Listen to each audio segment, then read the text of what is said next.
Alright, welcome back to my channel, to the Witchy Reader. So I'm going to do, this year I started also doing a writing wrap-up since it's my first year doing a writing journal.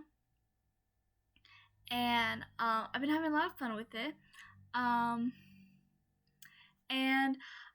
This month I decided to combine my reading and writing wrap up because I got sick for like half that month, so I didn't get much reading or writing done.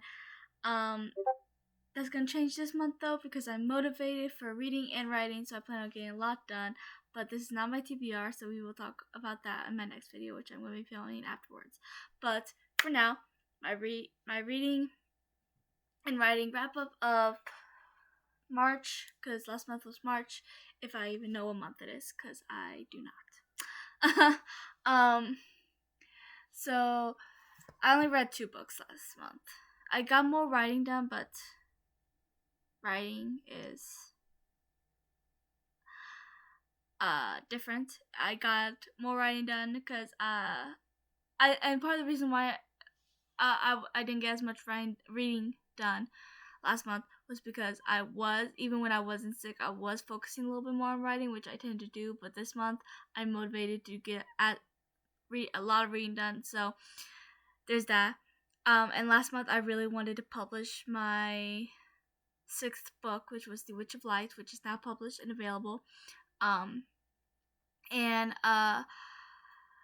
So now now I'm not as motivated to get another book published at the moment because all my WOPs aren't even close to being ready. The 2 ones I'm working on mainly I'm at the very beginning. One of them I'm on chapter 1 because I've only done the prologue so far. Then the other one I am on chapter 6 because I've been highly motivated for that for the last few days. So I'm nowhere close to being published, so I won't be as I can't think of the wording. I won't be as focused on writing to get a book published because I'm not ready for a book to be published at the moment. So that also leaves more time for reading because whenever I'm so close to publishing a book, all I want to do is finish the book and get it published. So I end up working all my time on that goal. But I don't have to worry about that right now, and hopefully I don't get sick again this month. I was sick for like 2 weeks last month. Like, it was a bad sickness. I don't usually get that sick often, but I got sick. Yeah, I feel like crap constantly, but that's something different. I got like sick and it was awful, and all I wanted to do was lay in bed. I had to force myself to eat and drink. I didn't do anything but lie down and watch TV, and that's not me. I mean, I am a big TV watcher, but I don't just watch TV unless I'm going to bed. I like to do something else while I watch TV, whether it's coloring or, I don't know, doing photo collages. I mean, most of the time I'm writing or reading, but whenever I do watch TV, I like to do something with it. Sometimes I write when I watch TV too, but I have focusing issues, so I prefer to listen to music unless I really want to write and watch something that I'm currently watching. Then I'll do both because compromise. But anyways, moving on. So I'll start with the reading portion since I only read 2 books last month.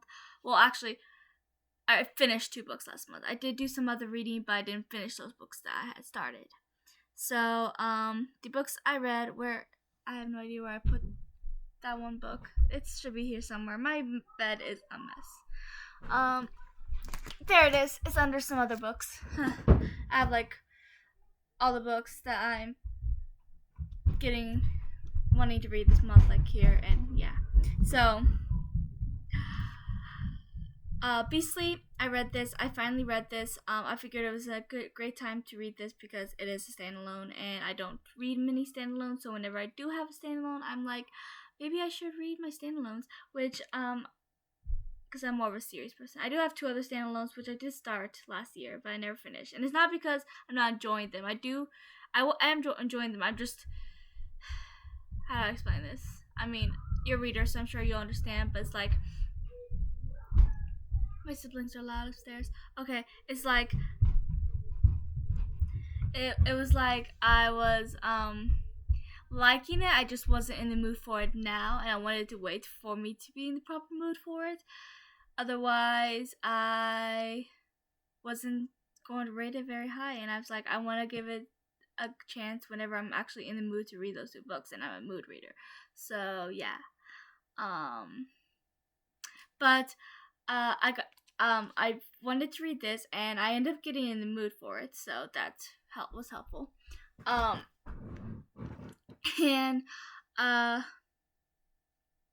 it was pretty good. I have seen the movie before because I watched the movie before I even knew it was a book, but I prefer the movie. I'm sorry. I mean, I originally watched the movie because it's a Beauty and the Beast retelling, a modern one, but still. And I love Beauty and the Beast. I love Belle.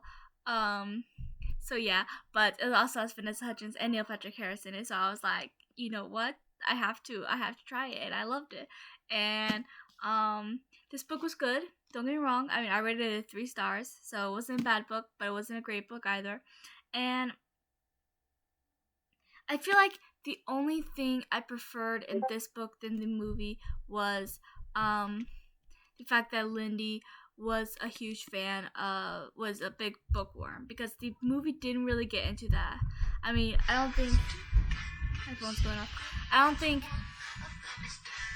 don't think in the movie it ever showed her really reading. For her, she was more into roses, which is why he made it green, which that's actually something else I prefer in the book too, which is the fact that he made that green room for Lindy in the movie, but in the book he made it before Lindy came because he needed something beautiful in his life, which I liked. In the movie he created the green room just for Lindy because she was a big fan of roses. I also like that he had a few conversations with her before they did the whole exchange where she had to stay with him for her protection. I like that. Which is in the movie, not in the book, because in the movie he doesn't have that magic mirror that he has in the book, and it has been how many since I read the book or watched the movie. But I don't remember him having that magic mirror. But he saw Lindy when he was looking up classmates because he was bored. He didn't have anything to do, but he kept going back to Lindy, which he didn't do with any of his other classmates because he really liked Lindy. He was drawn to her, attracted to her. But in the movie, they actually had a couple of conversations that, like, there was at the very beginning they have a conversation after he does his whole speech to be class president or green committee or something, I don't remember, but something like that. And they had a conversation then, and she kind of snapped at him, and you could tell he was like that he liked her, like their couple. And then they have another conversation at the dance, which he gives her the rose and they take a picture together, and you could tell he kind of liked her even before they did the whole exchange, which meant he was already getting feelings for her, and I really liked that. And I also feel like in the movie you get a lot more of Lindy, which I liked. And I might be a little bit biased because of the fact that I'm a huge Vanessa Hudgens fan, but I'm also a little biased because I always loved, I mean, her name is Lindy on there, but it's still the same character as Belle, and I've always loved Belle, and I just love Lindy. And a thing I wasn't okay with in the book was that, I mean, in the book, in Beauty and the Beast, Belle loves her dad. I mean, in the modern day Beauty and the Beast, they had their issues, which they didn't really have in the original Beauty and the Beast. They had their issues in the movie, but she did love him, which is shown when she gets really worried about him when he ends up overdosing. And all that. And I also liked the whole storyline of her Machu Picchu trip, which I think, if I remember correctly, I didn't mention that because she really wanted to get away from her dad, so she wanted to do that. But they elaborated on that a lot more in the movie about how she is trying so hard to get there, and then at the end she's about to go. And I love that scene when he shows up and shows like the entire school his beastly face, and she's like, she doesn't care, and they have a nice moment, and he let her go because it's something she's been working for years and stuff. And I also love the scene in the movie where she first sees him, like actually sees him, and she's like, I've seen worse. And I feel like that was so much better in the movie too, because I don't think she said I've seen worse on here. Uh, but yeah, anyways, I totally went off track a little bit from what I was talking about. And I forgot what I was talking about when I started talking about Machu Picchu. What was I talking about again? This became a whole conversation about Beastly. I did not mean to talk about Beastly this much.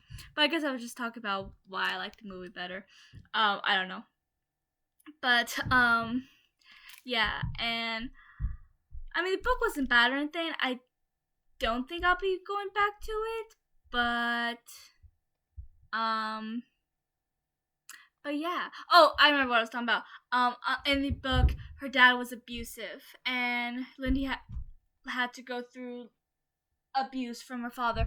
In the movie, it was, and he even said things showing he didn't care about Lindy. Like, he literally said he didn't care about Lindy. All he cared about was drugs. And yeah, he had that drug problem in the movie, but he still loved Lindy and wanted her to be safe. Even though his actions weren't making her safe, it was still clear he loved her and just wanted what was best for her and this and that. So yeah. But anyways, moving on from these little Beastly talk. The other book I read was, if I can get to it. Okay, this one. The first book in the second arc of Seekers.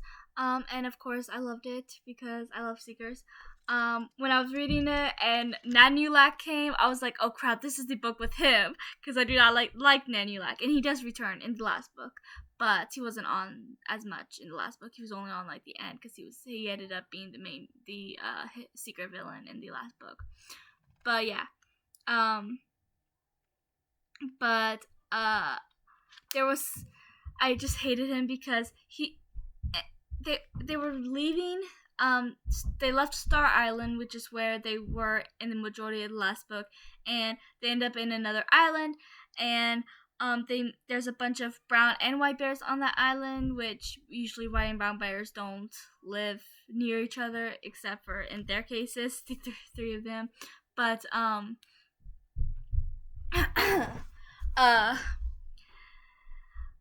there's a lot of mixed bears there too, because a lot of the white and brown bears got together and created mixed bears. And Nanulak was one of them. But Nanulak hated that he was a mixed bear. He wanted to be a brown bear, so he got close to Toklo, and Toklo began to care for him. But they were all also grieving because Udrak died in the last book. But they all saw Udrak once or twice in their dreams and stuff, and he was still there guiding them like he always had been in the past. And I really like this one thing he told Kalik. That was my favorite interaction between all the Udrak interactions. Maybe I'm a little bit biased because Kalik is my favorite character, but that's besides the point. I'm not biased at all. Trying to find, if I can find it. I know I tabbed it orange, so which orange tab is it? I don't think it was that close to the beginning. Was it? If I can find it. We will see if I can find it. But I hate Nanulak. He was trying to divide the friends because he didn't like other types of bears, especially black bears, because he had never seen a black bear, and he didn't think black bears were real bears, and he didn't like white bears either because he's part white and he hates that part of himself. But he was especially mean to Lusa, and he was always trying to get Toklo to go against him, to side with him, and a few times it looked like Toklo might, but in the end, Toklo's point of view chapters, you could always see he was battling himself because he grew to care about Nanulak, though he was trying to fill a void from losing Udrak. But he did grow to care for Nanulak, but then I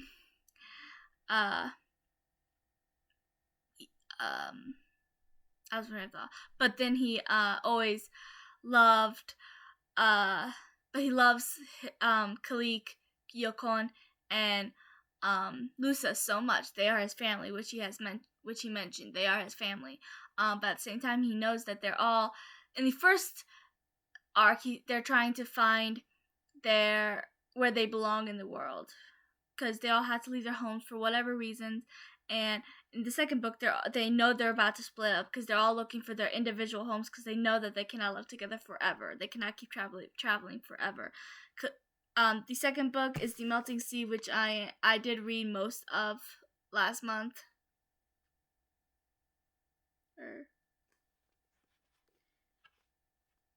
Or I started it last month. I thought I read more than that. I don't know. Well, I started it last month. But in this book, they are heading to the Melting Sea, which is actually where Kalik grew up, and that's where they think Kalik and Yoko are going to stay.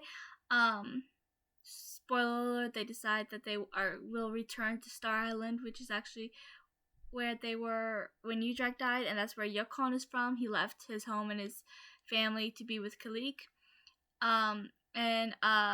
They do see Kalik's brother again, which is something she always wanted. She decided that she wanted to stay with Lusa and Tokolo until they found their homes. And Tokolo does the same thing when he finds their home. And then at the end, they find Lusa's home, so they all go back to their separate homes because, they all want to make sure they're safe and stuff because they are a family.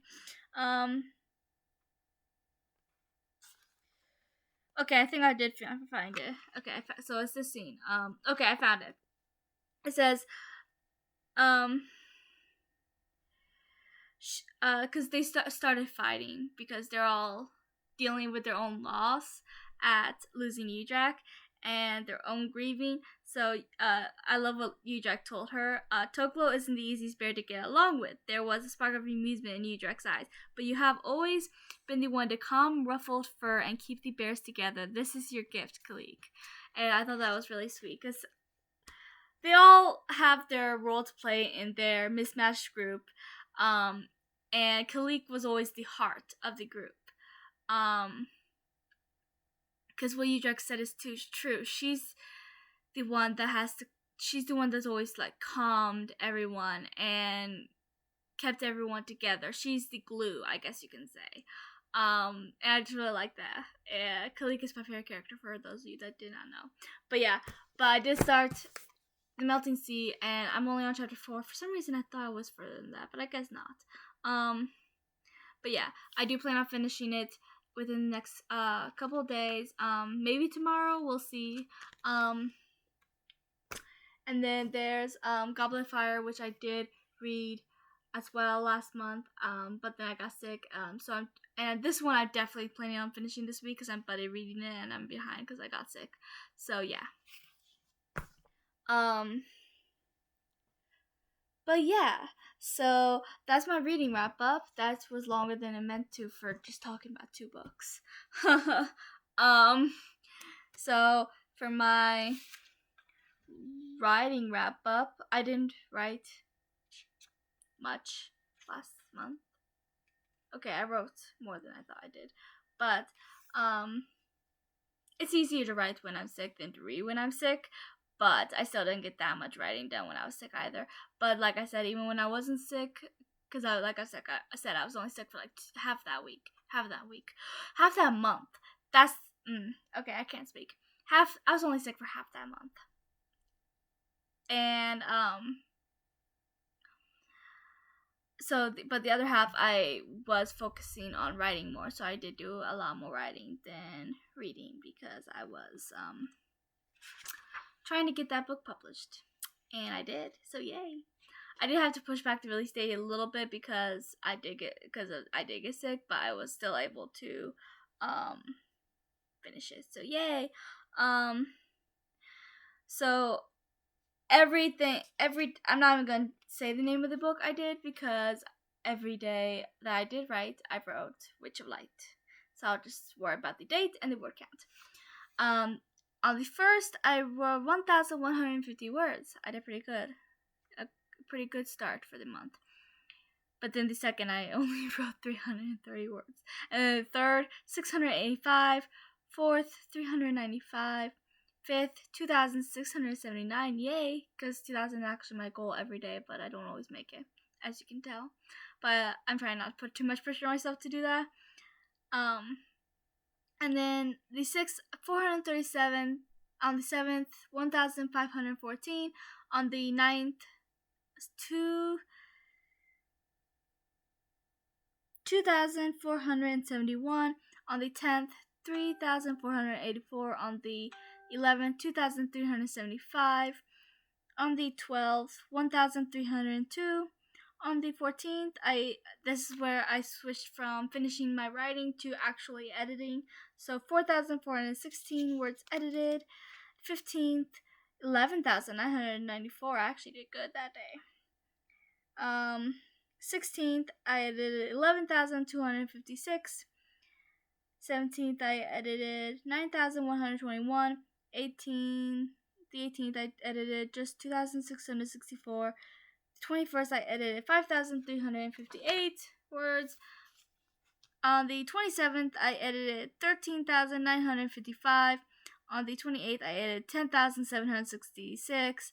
On the 29th, I edited 8,864. On the 30th, I edited 10,084, and then that is when I was done with it, and I published it the next day, and it's released for anyone who cares. And then on the 31st, okay, I was wrong. So I did The Witch of Light every day except for once. I started The Witch of Light on the 31st, and it was 2,254. Okay, let me try that again. On the 31st, I wrote The Vicious Militants, which is the sequel series for the Chris's Light duology, and I wrote 2,250 words. Awesome. So that is how I did in the month of March. So please like and subscribe and comment how your reading and writing went during that month, and I'll talk to you guys later.